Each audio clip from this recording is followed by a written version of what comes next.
మిగతా అప్డేట్స్ విషయానికి వస్తే టీటీడీ కల్తీ నెయ్యి వ్యవహారంలో వైవి సుబ్బారెడ్డి నివాసంలో సిట్ విచారణ ముగిసింది.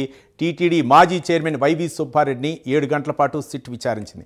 విచారణ తర్వాత స్టేట్మెంట్ రికార్డు చేసిన సిట్ అధికారులు అవసరమైతే మరోసారి విచారిస్తామని చెప్పినట్లు సమాచారం.